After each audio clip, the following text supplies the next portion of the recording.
നമസ്കാരം, ഞാൻ രഹലാകൃഷ്ണ. ലോകം കണ്ടതിൽ വെച്ച് ഏറ്റവും ഹീനമായ കുറ്റകൃത്യങ്ങളുടെ പരമ്പരകൾ. ഇരയുടെ ശരീരത്തിൽ നിന്നും ഒരു പൊടി ചോര പോലും പൊടിയാതെ അവരെ കാലപുരിയിലേക്ക് യാത്ര അയക്കുന്ന കൊള്ളക്കാരുടെ രാജാവ്. തൂവാല കൊണ്ട് തൻ്റെ ഇരകളെ നിഷ്കരുണം കൊന്നു തള്ളിയ കള്ളൻ. 18-ാം നൂറ്റാണ്ടിൽ ഇന്ത്യയെ ഭീതിയിലാഴ്ത്തിയ മനുഷ്യമൃഗം. ഒരുപാട് കുറ്റകൃത്യങ്ങളെക്കുറിച്ച് നാം കേട്ടിട്ടുണ്ടാകാം. എന്നാൽ തൻ്റെ മുന്നിൽ വന്ന് പെടുന്നവരെ യാതൊരു ദയയുമില്ലാതെ കൊലപ്പെടുത്തിയ ശേഷം അവരുടെ പണം കവർന്ന് ഒരു കള്ളനുണ്ട്. ഒന്നോ രണ്ടോ അല്ല, 931 മനുഷ്യരുടെ ജീവൻ കവർന്ന കുപ്രസിദ്ധനായ കൊള്ളക്കാരുടെ രാജാവ്.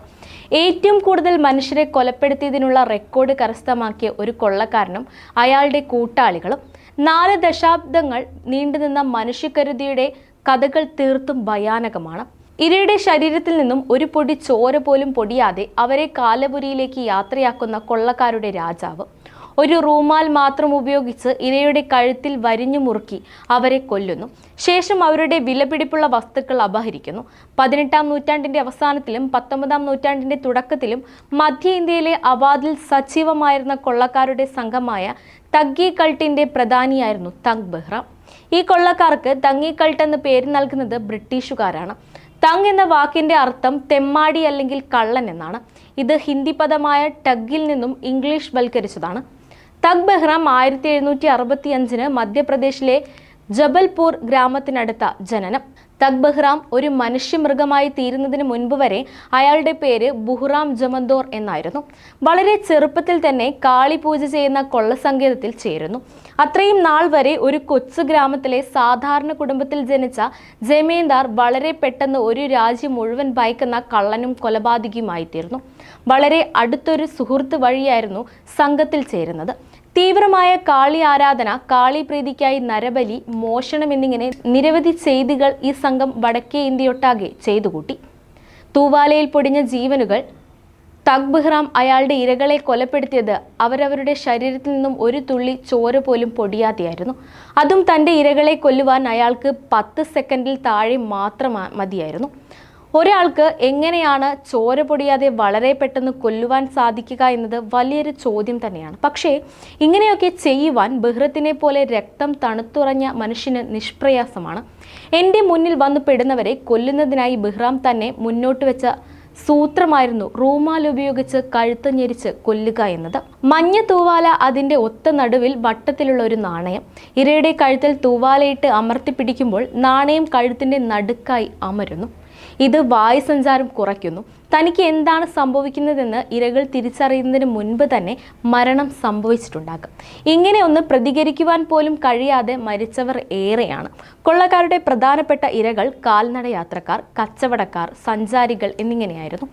സ്വർണവും പണവും ഉൾപ്പെടെ വിലപിടിപ്പുള്ളതെല്ലാം കൊള്ളയടിക്കപ്പെടും. ഒരു രക്തത്തുള്ളി പോലും ചിന്താതെ ഇരകളെ മുറിപ്പെടുത്തുന്നതിനായി കത്തികളോ വാളുകളോ ഉപയോഗിച്ചിരുന്നില്ല. അക്രമം നടന്നതിൻ്റെ യാതൊരു അടയാളങ്ങളും അവശേഷിപ്പിക്കാതെ ഇരകളുടെ കഴുത്തിൽ കുരുക്കിട്ട് കൊലപ്പെടുത്തുകയായിരുന്നു അവരുടെ രീതി. സ്ലീമാന്റെ കെണിയിൽ കുടുങ്ങിയ രാജാവ്.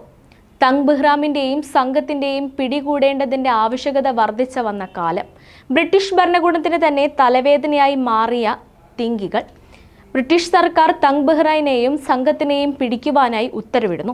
കണക്കുകൾ പ്രകാരം ഏകദേശം 1300-ൽ ഏറെ കൊള്ളക്കാരെ ബ്രിട്ടീഷ് പട്ടാളം കൊന്നിരുന്നു. അപ്പോഴും ഇരുട്ടിന്റെ മറവിലായിരുന്നു ബെഹ്റാം. കൂട്ടാളികളെ പട്ടാളം വകവരുത്തിയതിന്റെ പ്രതികാരമായി നിരവധി ബ്രിട്ടീഷ് പട്ടാളക്കാരെയും ബെഹ്റാം കൊലപ്പെടുത്തിയതായി വിവരമറിയിക്കുന്നു. വേഗമൊന്നും സ്ലീമാനെ ബെഹ്റാം പിടികൊടുത്തിരുന്നില്ല. ഏകദേശം 10 വർഷത്തെ സ്ലീമന്റെ കഷ്ടപ്പാടിന് ഫലം കണ്ടു. ഒടുവിൽ സ്ലീമാൻ വിരിച്ച കെണിയിൽ ബെഹ്റ കുടുങ്ങുന്നു. പിടിക്കപ്പെട്ട ബെഹ്റാം താൻ ചെയ്ത കുറ്റങ്ങൾ സമ്മതിക്കുകയും ചെയ്തു. പിടിയിലായ ബെഹ്റാം 931 ആളുകളെ കൊലപ്പെടുത്തിയെന്നാണ് കുറ്റസമ്മതം നടത്തുന്നത്. 956 കൊലപാതകങ്ങൾക്ക് അയാൾ ദൃക്സാക്ഷിയായിരുന്നു. ബെഹ്റാമിനെ വിചാരണയൊന്നും കൂടാതെയാണ് കുറ്റക്കാരനെന്ന് മുദ്രകുത്തിയതും തൂക്കിലേറ്റിയതും തികച്ചും രഹസ്യമായിരുന്നു. കൊള്ളക്കാരുടെ സംഘത്തിൽ ചേരുന്നവരുടെ അന്ത്യം എങ്ങനെയായിരിക്കുമെന്ന് മുന്നറിയിപ്പ് നൽകി അയാളുടെ മൃതദേഹം പൊതുജനങ്ങൾക്ക് മുന്നിൽ പ്രദർശനത്തിന് വെക്കുകയും ചെയ്തു. മനുഷ്യനായി ജനിച്ച് മൃഗമായ ഒരു മനുഷ്യൻ മോഷണത്തിനായി കൊലപ്പെടുത്തിയത് നിരവധി മനുഷ്യരുടെ ജീവനും പ്രതീക്ഷകളുമായിരുന്നു. ബെഹ്റാം എത്ര മനുഷ്യരുടെ ജീവനെടുത്തു എന്നത് ഇപ്പോഴും വ്യക്തമാവുന്ന കാര്യമല്ല. ബെഹ്റാം സഞ്ചരിച്ച വഴികളിലെ ഇരുട്ടിന് അറിയാമായിരിക്കും അയാളുടെ മഞ്ഞ തൂവാല എത്ര ജീവനുകൾ കവർന്നു എന്ന്.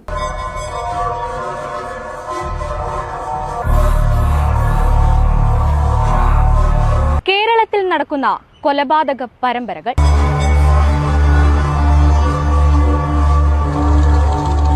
ലഹരി വിഴുങ്ങുന്ന കേരളം.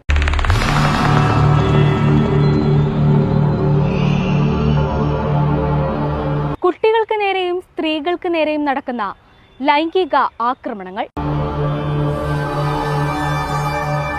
എന്നിങ്ങനെ നീളുന്നു കേരളത്തിന്റെ ദയനീയ അവസ്ഥ. കേരളത്തിൽ ഏറെ കോളിളക്കം സൃഷ്ടിച്ച കൊലപാതക പരമ്പരകൾ.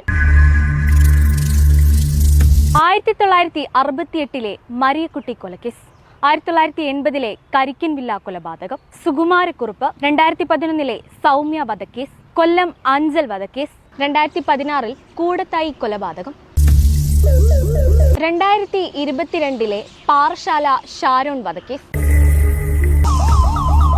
2020 പാലത്തായി കേസ്, 2022 ഇലന്തൂർ നരബലി, തിരുവനന്തപുരം വെഞ്ഞാറമൂടിൽ നടന്ന കൂട്ടക്കുരുതി, കാലടി കൂടത്തിൽ വീട്ടിൽ നടന്ന ദുരൂഹ മരണങ്ങൾ, മനുഷ്യ മനസാക്ഷിയെ ഞെട്ടിച്ചുകൊണ്ട് കൈമനത്ത് നടന്ന ഒരു യുവാവിന്റെ കൊലപാതകം. എത്ര തന്നെ മൂടിവെച്ചാലും ഇന്നല്ലെങ്കിൽ നാളെ ദൈവത്തിന്റെ കയ്യൊപ്പോടുകൂടി തെളിവുകൾ പുറത്തുവരും. ഞങ്ങൾ ആരംഭിക്കുന്നു the real investigation crime thriller story.